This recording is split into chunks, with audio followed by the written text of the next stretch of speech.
Christine Merle from the Children's Institute, and I'm back with the Digging Deeper module on family engagement. As with all the other modules, please look for a little light bulb whenever there's a break for an activity, and I hope you're ready to focus on one area that usually we don't think about right at the forefront, and that is our families. So there is one thing we know for sure about families. They are the best resource we have about the kids that are sitting in front of us in any way. They know their likes, they know their dislikes, they know what they like to play with, what they don't like to play with, their personalities, their temperaments. They are such a great resource for us. Along with that, there are some challenges also that some of these familiar relationships present for us in the classroom. I am going to ask you to keep in mind the pressures that are facing many of our families right now. There are financial pressures, social pressures, changes in the structures of their families. So many of our families are looking at different socioeconomic structures, two parents working outside the home, different time schedules than their children. And then we add in all the different scheduling challenges of our students and their academics and their extracurriculars and their daycare schedules. And it really looks like our families are carrying so much more than they ever have before. Consequently, it may sometimes look as if our families are less engaged compared to how they looked 5, 10, 15 years ago. But keep in mind all of those reasons that may keep them less engaged, or that it just looks different than it looked 5 years ago. We're not sure of what kind of engagement they're actually having with their students at home on different schedules than what we're used to, but it doesn't mean they're less engaged. So you know we're going to start off with an icebreaker and a little bit of a get to know you activity. And as we're talking about families, this activity is actually called birthright. So what I'm going to need you to do is identify yourself as either the youngest in your family, the oldest in your family, the middle child, or an only child. Once you've split your group up into these 4 different sections, your job is to come up with a list of the pros and the cons of being that birth order in your family. Your facilitator will help guide you through reporting out on some of those pros and cons. Keep in mind that those little bodies in front of you all represent the oldest, the youngest, the middle, and the only child as well, and they are facing some of those similar pros and cons. Have fun with this activity, and I'll see you when you're done.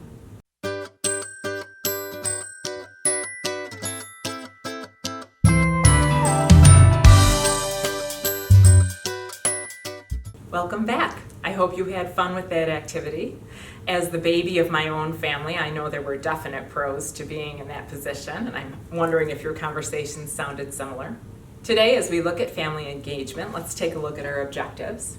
We're really looking at those factors that help increase family engagement, both as a community and as one-on-one with that teacher-parent relationship.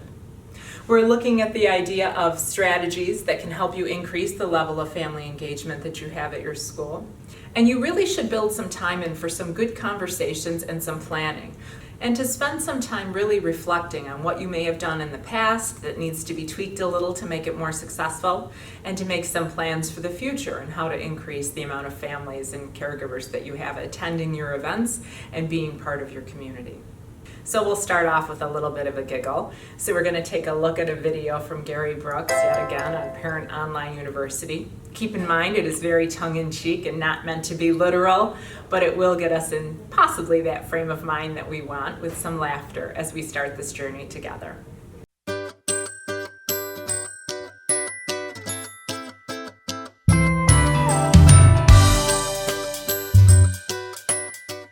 So in order to start looking at family engagement, I need you to do a little reflection. So your groups are going to be split up to head out to some chart paper, and we're going to talk about the best of times and worst of times. Actually, I really want you to take a look at the strengths that our families bring to your organization and some of the challenges that also go along with that. So there should be 2 sides. Take some time to brainstorm. Your facilitator will guide you through this.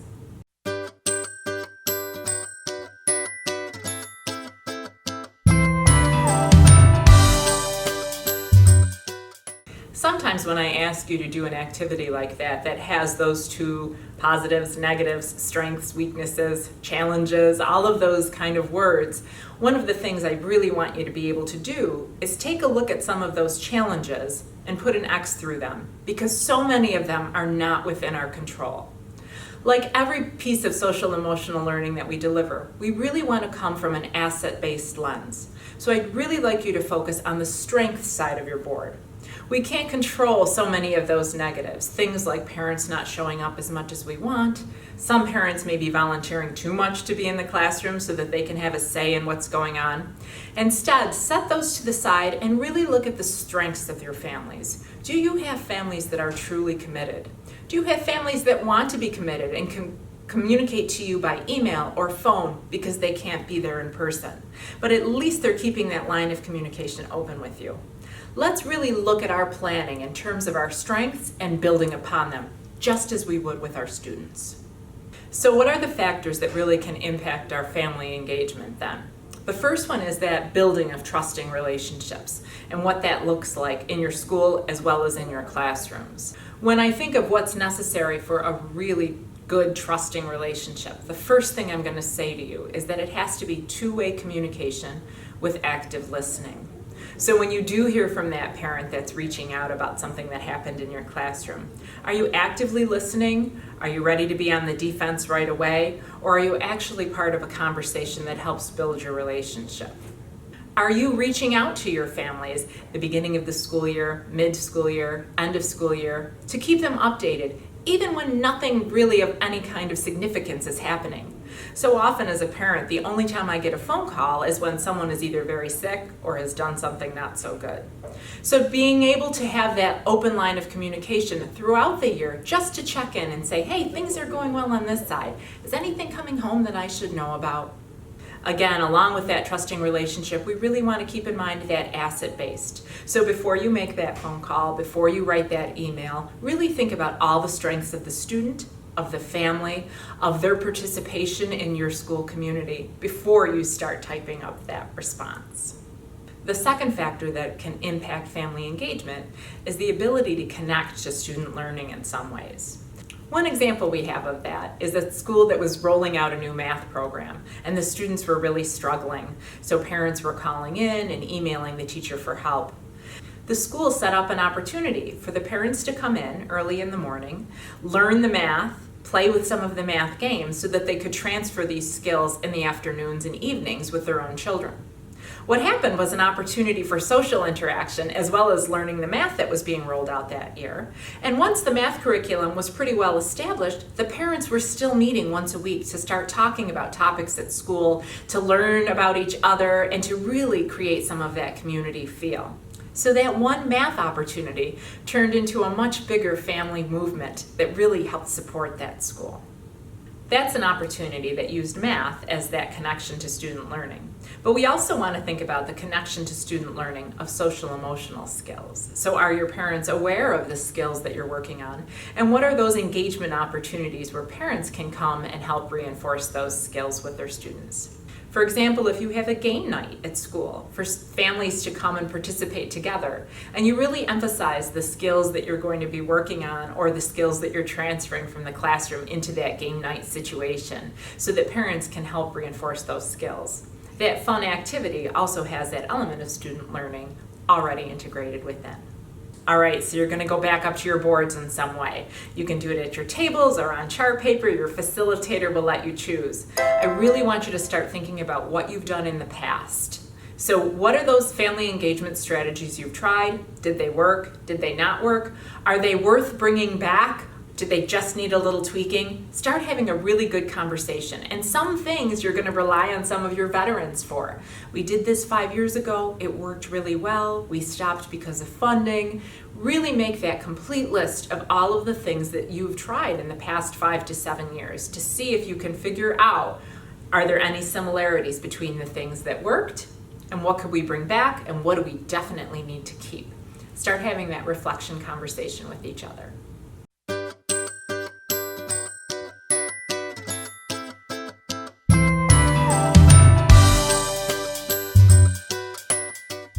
All right, so I hope we're jumping into the strategy section and you already have some things that you know you're going to either keep doing or start looking at to reinstitute. Here are some of the strategies that we are seeing successful SEL schools really put into place with their families. The first example we have for you is newsletters. So many classrooms send out a newsletter to their parents with just the information for the week or the month. Schools send out newsletters. So we're going to ask you, is there ever an SEL focus? Is there ever an SEL piece on that newsletter? Is there an opportunity for parents to communicate back? Remember, trusting relationships, there has to be two-way communication. So is there something on that newsletter that parents can respond to in some way so that you can open those lines of communication? As you think about those newsletters, keep in mind that if you have student input as you write the newsletter, and students actually help you write pieces or submit artwork or do parts of the newsletter, you really increase the chances that parents are going to read it and pay attention to it. So anytime you have kids actually create or have input to that newsletter, chances are somebody is going to read it on the other end. We're looking at handouts for our parents. Are there tips, suggestions that you can give to parents so they can support some of this social emotional development at home? So let's say that we're working on delayed gratification in the classroom. We may write on that tip sheet for parents, are there some ways you can have some delayed gratification at home and really make it intentional, using that language to support what we're working on in the classroom as well as at home? So can kids have to do some chores before they earn their screen time for the evening? Do they do something to actually earn their allowance or get their allowance later? Think about ways that we can put off those great experiences rather than experiencing them all at once. I often think about binging Netflix as opposed to really setting aside and savoring an episode after an episode, and starting to have those conversations with students about savoring and delaying some of that gratification. We want to look at that two-way communication again. Remember that trusting relationships. What can that look like other than emails? So one teacher that I know actually uses two-way journals. So every week she sends home a little note in a student's journal for the parents to read, and the parents write back. The student can jump in as well, and this journal goes back and forth throughout the year. Now I realize that may not work at a high school level if you have 120 to 150 students, but really think about those situations where I can use a two-way journal and have some of that communication with my parents so that I can tell them what I'm thinking and they can tell me what they're thinking and what they've been noticing at home so that we really can create such a good community feel for that student. Another example that kind of goes along with this idea that I've seen recently is called a parent hotline, in which teachers actually give students a question that they want the kids to go home and talk about with their families. So it can be a dinner table conversation, or if you're like me, it can be in the car on the way to one sporting activity or another. But that conversation happens in which my kids actually ask the question and we have a good conversation. Now the last part is I either have to send some sort of communication back to the teacher, either write a little post-it or give a little email to let them know that yes, we did have that conversation about that question and this is what came up. That helps parents open the door to some of those social emotional conversations that they may not have initiated on their own. So you're giving them that leg up. You can hook it to content if you want as well. Even the fact that families are encouraged to have discussion, whether it be about specific content or SEL, helps really build that ability to communicate, which is an SEL developmental skill as well. One strategy that we've seen work wonders with so many schools is the idea of a student-led parent conference. So one of the main complaints we get from many schools is that parents don't show up on conference night or open house night or events such as that. However, when we have a student who actually creates a PowerPoint about themselves, about their strengths, about their weaknesses, about the goals that they want to have for the school year, and they actually present their conference to their parents as well as their teacher, we seem to notice an increase in attendance at these events. If you want parents to attend, have the kids do something. Even if you're looking at just that general open house night, bring out that chorus, let the kids do some sort of performance, and then go into your open house activities. You should see so many more parents buying in and then starting that conversation with teachers because they're just there to see their students at the beginning.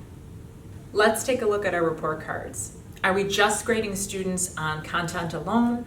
Are we still using things like student is a pleasure to have in class, or are we setting some SEL goals so that parents can actually see the things that we've been working on and how a student is progressing and what areas they can help support students as they work through this SEL journey?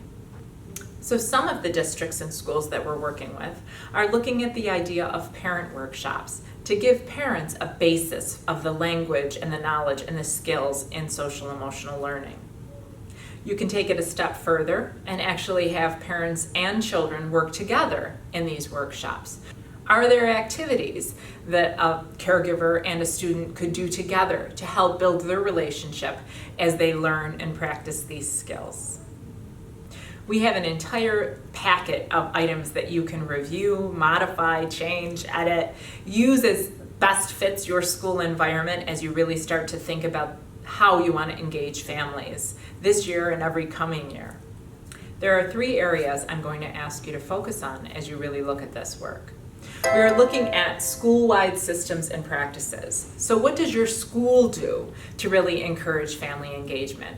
I'm thinking about something as simple as when I enter a school building and I'm greeted by the person at the front desk and they know my name and they know who my student is. Boy, that is a feeling of building a village and community, isn't it? The second one I'd like you to focus on is classroom practices and structures. There's usually such a difference from year to year as you learn your child's teacher in terms of what the expectations are. Take a look at the consistency across grade levels, across classrooms, to see if some of that family engagement structure is consistent. So for example, are parents allowed to attend a party in this class but not allowed to attend in this class? Do we get a newsletter from this teacher? This teacher only communicates by email. What is that consistency level, and does it really increase family engagement for that family throughout their time in your building? The third one I'm going to ask you about is really personal reflection. As an individual educator, administrator, para, adult, anybody who's working with students in that building, what are your individual relationships like with those parents and caregivers? Do you reach out before the school year starts? Do you check in throughout the year? Do you send that note home just talking about that student's progress? What are those individual relationships like? Can I reflect on what I did in the past and bump it up a little this year to really encourage that two-way communication with those families? So my friends, we're taking a look at our closure for today, and hopefully you're going to get some time to really sit down as a school community and do some planning so that you're really looking at, okay, these are the things we're doing as a school, these are things that every class is going to think about, and these are the things we're going to do individually, and really start to outline that plan for systemic family engagement change. But for our closure, I'm going to encourage you to take the perspective of parents for a moment. So put yourself in any parent's shoes, any caregiver's shoes that may be walking into your building every day.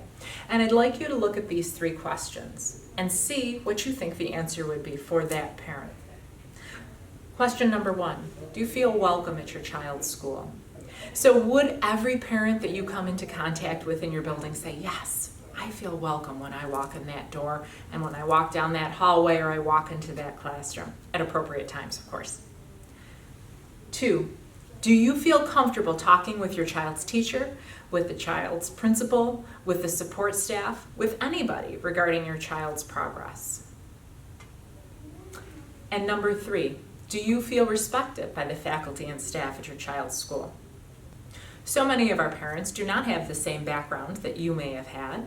Many of them may have not had positive experiences going through school, and we don't want to reinforce that and instead change that frame of reference that they have about education.